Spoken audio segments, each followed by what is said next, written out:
Welcome to the Instagram stories for Monday, June 23rd. I'm your host, Daniel Hill. Today on the show, we're going to hear the CEO of YouTube, Mohan, talk about what YouTube is doing to ensure that it is the best place for creators. He's going to share some stats that have to do with how YouTube is performing in comparison to other streaming giants like Netflix and what makes YouTube different.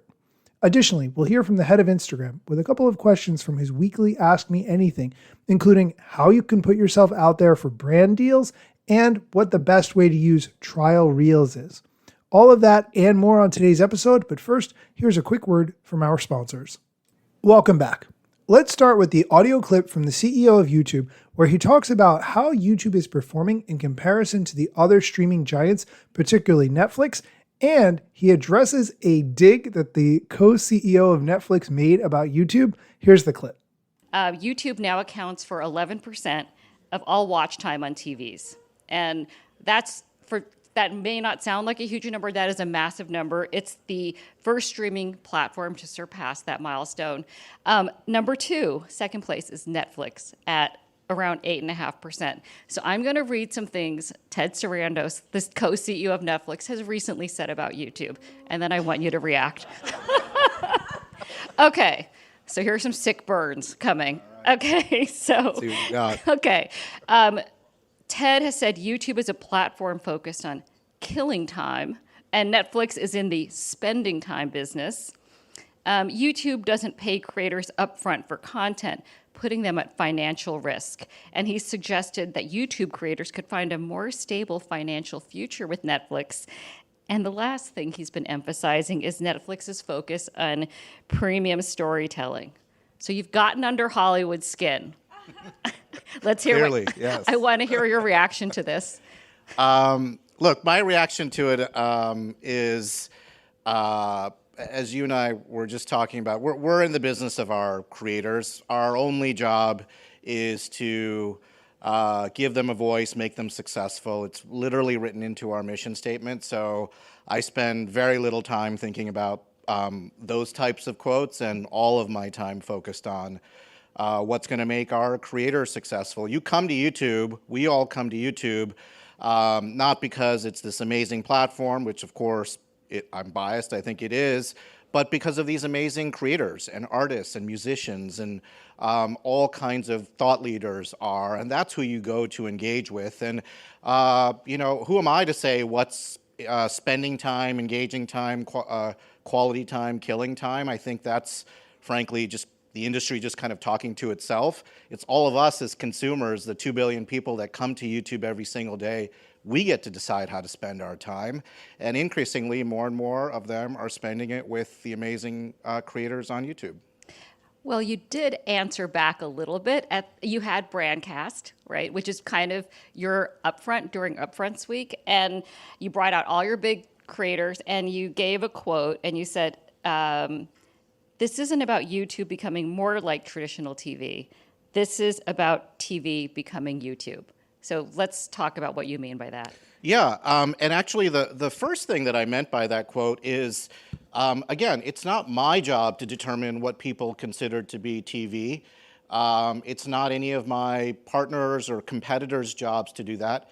It's all of us as consumers. Consumers are actually voting with their watch time, with their engagement, and that's really what I meant, which is if you're a person, especially if you're a young person, your expectation is that when you turn on the TV, the reason why you're turning on YouTube is because it's the place where you get everything that you're looking for, from, a 15-minute VOD with your favorite YouTuber, to that 3-hour NFL game, to a 15-hour live stream, to a 30-second short, all in one place. And by the way, it's not just the old world where all of that content is just talking at you. You can participate. That fandom that exists on YouTube is not just in service of all of that amazing content, but it is culture setting in its own right. So the fact that YouTube is the epicenter of culture because of our creators is really what I meant by YouTube being the new TV.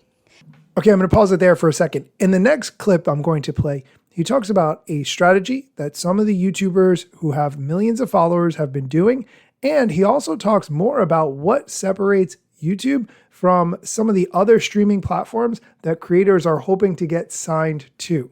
Here's the clip. These creators, every time they speak to me, they tell me that YouTube is their home base. They understand that all of that success that they're getting on YouTube, but that they're getting off of YouTube, derives from this incredible audience and this connection, this authentic connection, to their credit, that they've built on YouTube. You go to, you go to Mr. Beast, to Jimmy Donaldson's offices in North Carolina. He's got kind of his 5 rules of success. His number 1 rule is YouTube first. So no matter what he does, the place where he will invest the most of his creativity, of his time, and his resources is in the success of his YouTube channel and the videos. And every month, they get bigger and bigger and more spectacular, because he recognizes that that's not only good for him on YouTube, but also provides all of these other opportunities that are ancillary to what he's doing on YouTube. And so, back to the point of YouTube being the epicenter of culture, if we're the place where other services and platforms are getting their cultural ideas, I think that's great for those creators, but also great for the YouTube ecosystem. On YouTube, the model is very different than it is on other streaming services, obviously studios, because we don't own the content. Right. The creator owns the content. So when that video, Miss Rachel uploads that video to YouTube, not only can she continue to benefit for years in terms of its revenue growth because of our revenue share program, but if she decides to do something different with that video, she can do that whenever she wants. And so the analogy that I like to use when it comes to creators, it's your channel is like a library. You're basically building up this library around your creativity, around your vision, and it should be more valuable to you 10 years from now than it is today, because you always get to continue to own the content as opposed to licensing it off or selling it off to a studio, which is the way the traditional underwriting modeling. Okay, I'm going to stop it there. The rest of the Q&A is incredibly interesting. I will link to it in the show notes so that you can check it out for yourself. We're going to take a quick break. When we come back, the head of Instagram will answer some questions. Stick around. Welcome back. Let's dive into some of the questions that the head of Instagram answered on his weekly Ask Me Anything. The first one, how can I put myself out there for brand deals? Great question. Highly recommend looking at the creator marketplace as an option. Also, check your DMs. Request is a place where a lot of brands will reach out to you, and you can also reach out to brands via DMs as well. And then talk to friends who also have deals and get a sense for how they tend to generate leads. Figure out if there's some demand out there and if there's brands that are aligned with what you do and that you love, because it'll go better if you actually really do authentically enjoy the brands that you work with. Let's move on to the next question. It's one that I actually talked about fairly recently on the show, but I think it's good to revisit. Does editing a post after it's live affect its reach? The answer to that is no, but I think it's very tempting to think that if you modify a post once it's live, Instagram is going to say, hey, there's something wrong with it. Don't show it to a lot of people. That's not how it works. No, editing a post after you post it already will not affect its reach. You can feel perfectly comfortable doing that. Okay, now let's dive into a couple of trial reels questions. This one is actually a good one. What should I do with old trial reels? I mean, once you've learned whether they work or whether they don't, maybe they got you some followers, maybe they didn't, should you just leave them as trial reels forever? Well, you might as well. I think it's fine just to leave them. If they didn't do well enough or for whatever reason you don't want to upgrade them to a full-blown reel, that's fine. Just leave them out there. They're not doing any harm and they might get some more reach in the future. Okay, let's do the other trial reels question. Where can I find the trial reels option? It is in the bottom of the options when you are making a new post. So you can find trial reels if you go to the reel posting flow and you go to the more advanced options, it'll be there. And what a trial reel is it allows the reel to show for people who you don't follow, but not for actually people you do follow. And it doesn't show up on your profile. And then if it does well, you can decide you want to upgrade it and show it to people who do follow you and on your profile. You'll have access as long as you have a public account and more than 1,000 followers. So check it out. Okay, and the last question we're going to do today, is it better to post on weekends or weekdays? Does time of day matter? Here's the answer.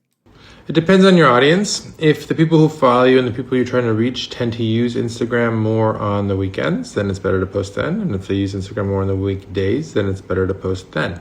You can use your insights if you go to ProDash to see, at least for your followers, when they tend to use Instagram and then adjust accordingly. Same thing for time of day.